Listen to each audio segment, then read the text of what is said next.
যে খাবার খাচ্ছিলেন তা খাদ্যনালী পর্যন্ত পৌঁছাচ্ছিল না, উল্টে সেই খাবার বেরিয়ে আসছিল বাইরে। ডাক্তারি ভাষায় এই রোগের নাম জেনকার্স ডাইভার্টিকুলাম। জটিল এই রোগ নিয়ে এক বৃদ্ধ ভর্তি হচ্ছিলেন সরকারি হাসপাতালে। বিরল অস্ত্রোপচারের মাধ্যমে রোগীকে সুস্থ করে তুলেছেন চিকিৎসকেরা। নদিয়ার ফুলিয়ার কৃত্তিবাস এলাকার বাসিন্দা অমিত সরকার জটিল ব্যাধির শিকার হন বছর 62 ওই বৃদ্ধ। খাদ্যনালীর পাশে একটি থলি তৈরি হওয়ায় রোগী যে খাবার খাচ্ছিলেন তা খাদ্যনালীতে না গিয়ে বাইরে বেরিয়ে আসছিল। নদিয়ার কল্যাণীর জেএনএম হাসপাতালের ইএনটি বিভাগে ভর্তি হন বৃদ্ধ। জটিল ও বিরল এই রোগ নিরাময়ের জন্য অস্ত্রোপচারের সিদ্ধান্ত নেন চিকিৎসকেরা। মঙ্গলবার অমিতবাবুর গলায় অস্ত্রোপচার হয়। সফল অস্ত্রোপচারের পর আপাতত রোগী সুস্থ রয়েছেন। দ্রুত রোগীকে হাসপাতাল থেকে ছেড়ে দেওয়া হবে বলে জানা যায় হাসপাতাল সূত্রে। কি অসুবিধা হতো? খাদ্যনালী বোলা করে গেছিলো তো, খেতে পারতাম না। যদি একটা চা খেতাম আবার উঠে যেত। ভাত খেলাম, ধরুন 2টো রুটি নিয়েছি, একটা রুটি আধখানা খেয়েছি, আধখানা যেই খেলাম ব্যাস। কতদিন ধরে সমস্যাটা হচ্ছিল? সমস্যাটা হয়েছে 1 বছর আগে থেকে। অল্প ছিল, অল্প উঠবার, তখন গ্রাহ্য করে।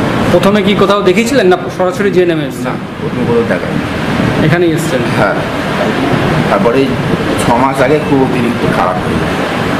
স্বাস্থ্যসাথী কার্ড রয়েছে? হ্যাঁ। আপনার খরচ হয়েছে এখানে চিকিৎসায়? হতে পারে, কত হয়েছে আমি জানি না। খরচ কিছু হয়েছে না বলেছে বিনামূল্যেই হবে? স্বাস্থ্যসাথী কার্ড আমি টাকা পয়সা চেয়ে দিয়েছি, আছে, জমা আছে নিচে। আপনার বাড়ি কোথায়? ফুলিয়া কৃত্তিবাস বয়রা। কি করে 3-4 মাস আগে ওনার প্রধান সমস্যা ছিল যে উনি যখনই কিছু খেতে চাইতেন সেই খাবারটা গলায় গিয়ে আবার ওটা ফেরত চলে আসতো মুখ দিয়ে, এবং তার ফলে দিনে দিনে উনি কিছুই খেতে পাচ্ছিলেন না। 1 বছর ধরে ওনার সমস্যাটা অল্প অল্প শুরু হয়েছিল, গত 6 মাস ধরে খুবই বেশি হচ্ছিল। খাবার খেতে পাচ্ছিলেন না, দিনে দিনে উনি আরও ক্ষীণ হয়ে যাচ্ছিলেন। আমাদের কাছে আসার পরে আমরা বিভিন্ন পরীক্ষা নিরীক্ষা করি, এক্সরে করি, এবং করে জানতে পারি যে ওনার গলায় একটা বস্তা তৈরি হয়েছে, যেটাকে আমাদের ভাষায় জেনকার্স ডাইভার্টিকুলাম বলা হয়। এই বস্তাটা ওনার খাদ্যনালীর ওপর চাপ দেওয়ার ফলে ওনার খাবার ভেতরে যাচ্ছে না, ওই বস্তাতে গিয়ে আটকে থাকছে। আমরা তখন বিভিন্ন ডাক্তারবাবুদের সাথে পরামর্শ করি এবং এর সমস্ত নাক কান গলা বিশেষজ্ঞের সাথে আমরা আলোচনা করি এবং তাদের কাছ থেকে পরামর্শ নিই। প্রত্যেকেই বলেন যে এই রোগের কথা তারা শুনেছেন, কিন্তু কেউই কখনো জীবৎকালে দেখেননি এবং তার ফলে কেউ চিকিৎসাও করেননি। এর ফলে কি হলো যে আমরা এই অপারেশনের জন্য যে যে যন্ত্র লাগবে সেই যন্ত্রগুলো পেলাম না। আমরা সমস্ত যন্ত্র প্রস্তুতকারক সংস্থার সাথেও যোগাযোগ করেছি, তারাও বলেছেন যে এই যন্ত্র তারা তৈরি রাখেন না, তাদেরকে অর্ডার দিলে তারা তৈরি করে দেবেন আলাদা করে। তো তখন আমরা বুঝলাম যে আমরা এন্ডোস্কোপিক্যালি মানে গলার ভেতর দিয়ে যদি অপারেশন করার চেষ্টা করি সেটা আমাদের পক্ষে এখন সম্ভব হচ্ছে না যন্ত্র না থাকার ফলে। তাই আমরা ঠিক করি যে আমরা এই অপারেশনটা গলার বাইরে থেকে কেটেই করব। সেটা অত্যন্ত ঝুঁকিপূর্ণ, কারণ কি গলার মধ্যে আমাদের যে প্রধান ধমনী ক্যারোটিড আর্টারি এবং ইন্টারনাল জুগুলার ভেন এবং আমাদের কথা বলার যে তার রিকারেন্ট ল্যারিঞ্জিয়াল নার্ভ, এটার পাশ দিয়ে আমাদের যেতে হবে এই 3টেকে অক্ষত রেখে। তা সত্ত্বেও আমরা ঝুঁকিটা নিই, কারণ কি একটা মানুষ, একটা গরিব মানুষ আমাদের কাছে চিকিৎসার জন্য এসছে এবং আমরা মনে করলাম যে আমরা যথেষ্ট পারদর্শী এই অপারেশনটা করে ফেলতে পারার জন্য। শুধুমাত্র সেই জায়গায় করা হয় যেখানে 2জন এমন শল্য চিকিৎসক থাকবেন যারা এই অপারেশন আগে করেছেন। আমাদের এখানে গোটা রাজ্যে এমন কোনো শল্য চিকিৎসক পাইনি যারা আগে এই অপারেশন করেছেন, সুতরাং প্রথমবার হলেও আমাদেরকে ঝুঁকি নিয়ে এই অপারেশন করতে হয়েছে। এইরকম অপারেশন যতদূর আমার নলেজে আছে ইএনটি ডিপার্টমেন্ট, এটা মানে নট অনলি নদিয়া, মানে স্টেটের মধ্যেই এটা একটা প্রথম এরকম হয়েছে। যেটা যে পেশেন্টটা এসেছিল, মানে এরকম পেশেন্ট প্রথম কথা পাওয়াও যায় না। আর ওনারা যেভাবে চ্যালেঞ্জ নিয়ে ইএনটি ডিপার্টমেন্ট, অ্যানেস্থেশিয়া ডিপার্টমেন্ট আর আমার সার্জারি থেকেও গিয়েছিলেন ডক্টর দেবাশিস মণ্ডল, এরা সবাই মিলে under the leadership of ENT doctor Indranil Pal, doctor Soumitra আর ওনাদের পুরো টিম, অ্যানেস্থেশিয়ার পুরো টিম, সবাইকে অনেক কংগ্রাচুলেট করব কি নদিয়াতে মানে আমাদের জেএনএম হসপিটালে এইরকম একটা প্রথম অস্ত্রোপচার হলো। জটিল তো বটেই, আর জিনিসটা খুব ভালোভাবে সুস্থ হয়েছে। পেশেন্ট এখন পোস্ট অপারেটিভলি ভালোভাবে আছে, কমপ্লিকেশন এখন কোনো নেই।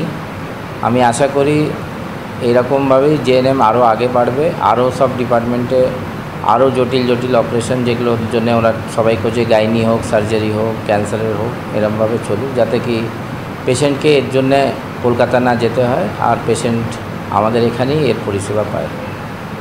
নদিয়া থেকে নিজস্ব প্রতিনিধির রিপোর্ট, টিভি নিউজ 10। সুলভ সঠিক চিকিৎসার একমাত্র প্রতিষ্ঠান বিবেকানন্দ হসপিটাল। 24 ঘন্টা emergency service, blood bank, trauma care. আপনাদের সেবায় আমরা তৎপর।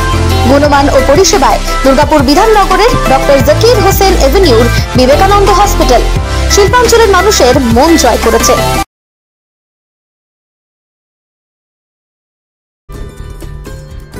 সহজেই স্বাস্থ্যসাথী কার্ডের মাধ্যমে সুচিকিৎসার একমাত্র প্রতিষ্ঠান citizen hospital, Bidhannagar, Durgapur. Helpline number 9800897855। অ্যাপয়েন্টমেন্টের জন্য ফোন করুন 7477783932 কিংবা 9933475697 এই নম্বরে।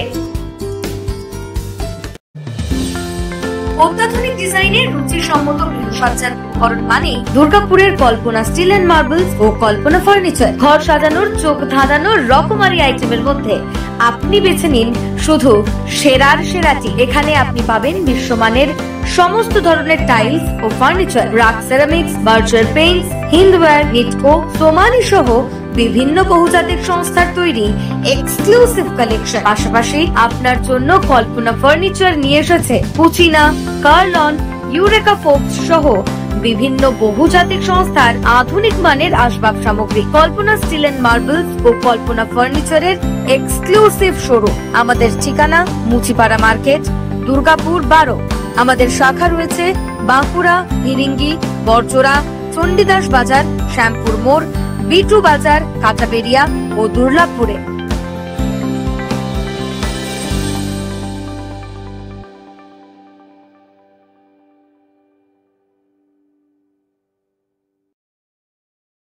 সবার আগে খবরের আপডেট পাওয়ার জন্য সাবস্ক্রাইব করুন আমাদের ইউটিউব চ্যানেল এবং ক্লিক করুন বেল নোটিফিকেশন আইকনে।